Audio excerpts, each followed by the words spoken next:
자, 여러분 안녕하세요. 오늘의 한자어 317번째 시간입니다. 오늘 함께 살펴볼 글자는 첫 번째 글자가 이것이고요.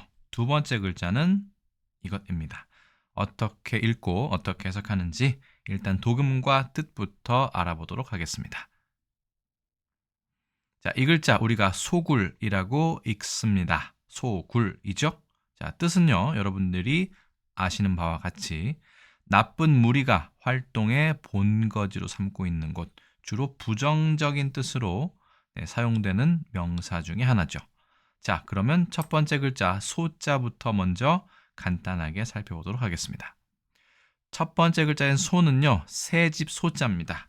왼쪽에 있는 것이 근문이고 오른쪽 것이 소전인데 여러분 이것이 새집처럼 보이시는지 모르겠습니다.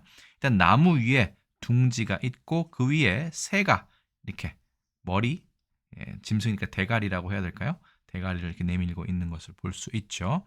이것이 소전으로 되면서 조금은 한자의 모양을 갖춰갑니다. 그러다가 이 부분이 개미허리, 천처럼 생기게 되었던 것이죠.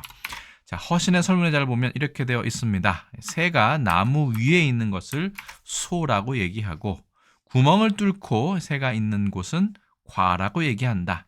이것도 새집의 뜻하지만 구멍을 뜻하는 과자입니다. 구멍 혈자가 있는 것이 조금 특이하죠. 뒤에 있는 우리가 굴자도 구멍 혈자가 있는 것인데 어쨌든 허신은 이렇게 두 가지를 구분을 합니다. 그리고 나무목의 뜻을 따른다고는 하지만 상형 글자다라고 하는 것이니 이것은 상형이라고 보아도 크게 틀리지 않을 것 같습니다.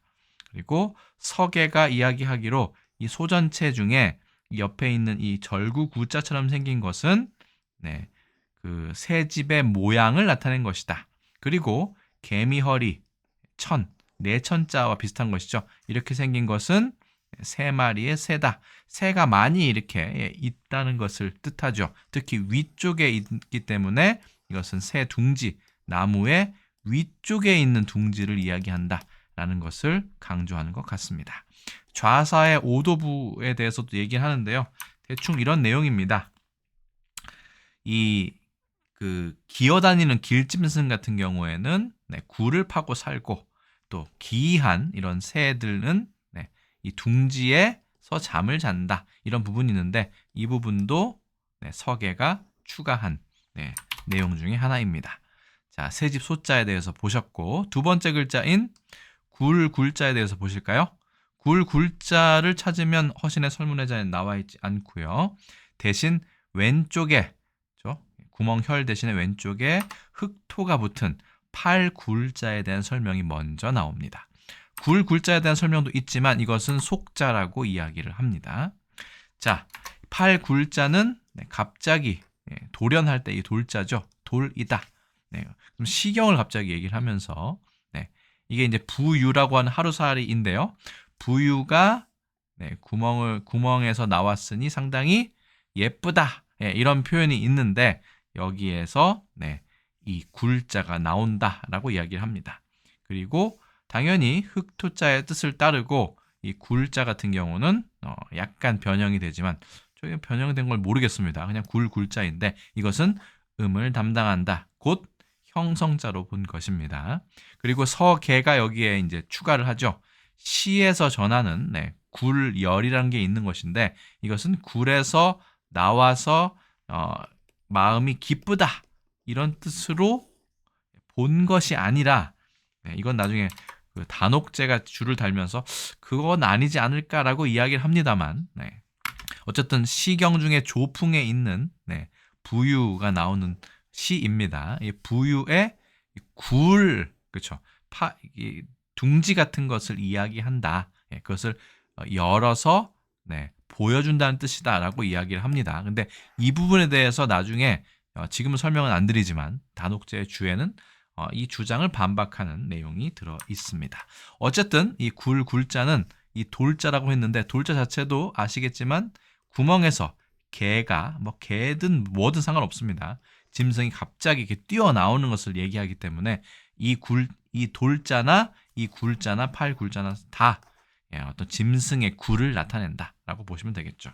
근데 소굴이라고 하면 새의 둥지나 짐승의 굴인데 왜 도적이 쓰는 도적이 본거지로 사용하는 곳을 소굴이라고 불렀을까요? 자, 그 얘기를 마저 드리기 전에 글자를 다시 한번 복습하도록 하겠습니다. 첫 번째 글자는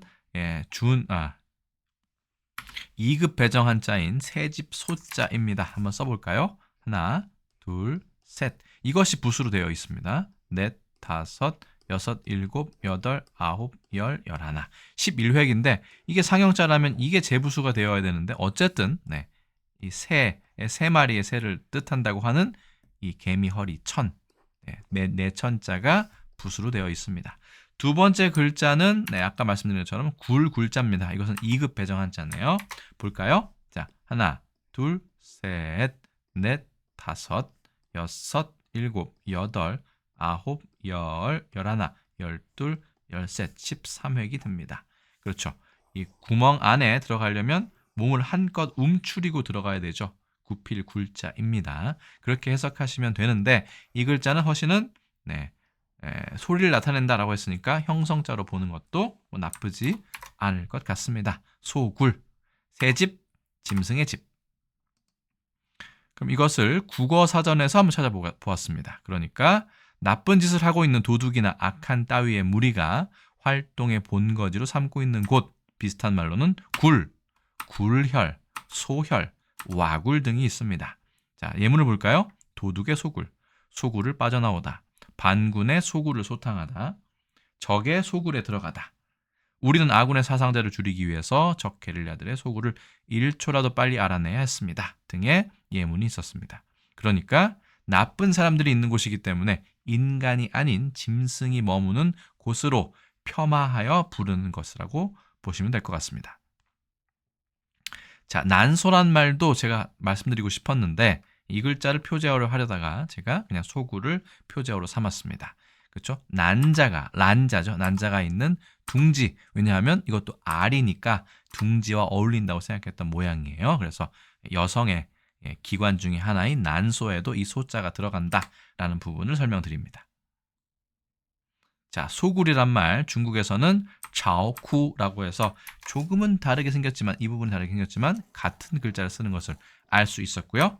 자, 일본에서는요 소쿠츠라고 해서 역시 형태는 조금 다를 수 있지만 같은 한자를 쓰고 있습니다. 우리나라의 소굴, 중국어의 자오쿠, 일본어의 소쿠츠 모두 다 같은 글자다라는 것을 알 수 있었고요.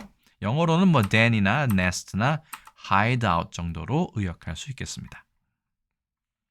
자, 이 글자 그럼 조선왕조실록에는 나와 있는 글자일까요? 네, 총 31건, 한 건이 검색이 되었습니다. 소굴, 그러니까 예전부터 쓰던 단어다라는 것도 확인이 되었습니다. 자, 뉴스를 보시면 신문에 1923년 동아일보에 보시면 경성 가도변에 소굴을 둔 대담한 육혈포 강도단 소굴이 있네요. 강도니까 소굴에 사는 거겠죠. 서울의 소년 깽 소굴 해서 깡패 집단에 대해서도 소굴이라는 표현을 쓰고 있었습니다. 그래서 오늘의 한자어 317번째 시간에는 새집 소자, 굴자라고 해서 새가 사는 곳, 그 다음에 기어다니는 짐승이 사는 곳 해서 그 두 가지 서식지를 아울러 일컫는 것인데 악당들이 사는 도적들이 사는 곳을 낮춰 부르는 그런 뜻인 소굴에 대해서 알아보았습니다. 보다 자세한 설명 원하시는 분은 해설본 영상을 참고해 주시고 이것이 너무 길다라고 생각하시는 분들은 간략본 영상만 참고해 주셔도 될 것 같습니다. 제가 준비한 건 여기까지고요. 저는 또 다음에 다른 컨텐츠에서 다시 인사드리겠습니다. 여러분 안녕히 계세요.